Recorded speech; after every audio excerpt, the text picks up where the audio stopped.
gerbiami kolegos, vakar audito komitete svarstėm valstybės kontrolės ataskaitą. Šviežia birželio mėnesio strateginio valdymo ir biudžeto formavimo pokyčiai. Iš ties nustebino tai, kad per 4 metus, objektyvumo dėlei reikėtų pasakyti, kad per 3 metus, 22, 23 ir 24, nacionalinės pažangos planui, taip jisai vadinamas, buvo ištaškyta daugiau negu 4 milijardai eurų. 4 milijardai eurų. Pasirodo, kiekviena ministerija turėjo savo pažangos planą, todėl kad buvo toks poreikis. 14 pažangos planų, kuriuos koordinavo, nekoordinavo vyriausybės kanceliarija. Taip ir negalėjau atsakyti. Ar buvo priemonėms taikoma naudos kaštų analizė? Pasirodo, nebuvo. Pagrindinis argumentas – reikėjo skubėti. Keista.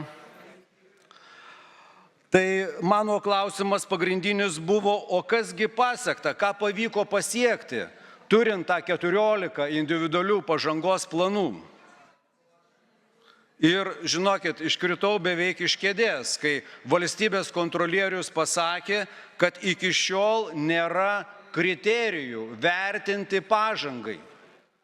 Ir pagrindinė jo rekomendacija buvo, kad vis dėlto reikia sukurti rodiklių sistemą, kuri parodytų tikrą ir teisingą vaizdą apie nacionalinę pažangos plano priemonių pasiektą efektą ir rezultatyvumą,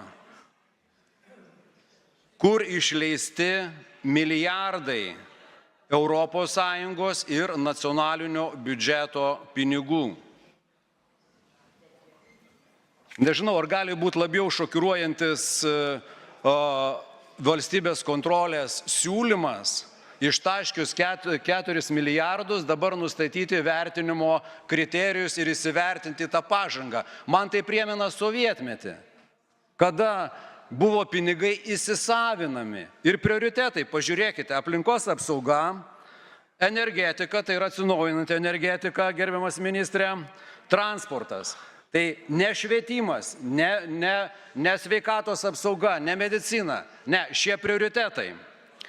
Tai gerai būtų išgirsti, bus vyriausybės valanda iš šių ministrų, galbūt iš premjerės, kokiegi rezultatai pasiekti atsinaujinančios energetikos srityje, padalinti milijardai, dar 0,5 milijardo, beveik 600 milijonų kaba, su 85% intensyvumu.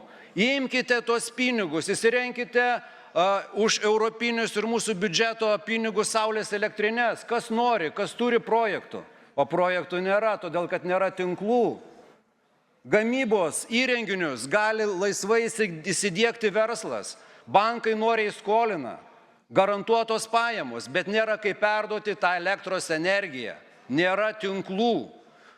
Elektromobilių aptarnavimo tinklas, kuris daugiabutis turi 10 kW, 15, neturi ir tiek vienas butas, o reikia greitajam pakrovimui apie 30 kW turėti galią, individualią. Namai neturi tokios galios, nėra tinklo. Taškome pinigus į dešinę, į kairę, nusistatė kažkokius prioritetus, o juos nusistatė kiekviena ministerija, nes kiekviena norėjo paturėti dalį iš tų 4 milijardų ir jais pasitaškyti. Tai aš vis dėlto manau, kad ši vyriausybė turi atsiskaityti ir parlamentui, ir visuomeniai už ištaškytus milijardus, o kriterijus nusistatinėti ne tada, kada pinigai ištaškyti, o prieš tvirtinant nacionalinį pažangos planą arba tuos 14 nesukoordinuotų kiekvienos ministerijos planelių.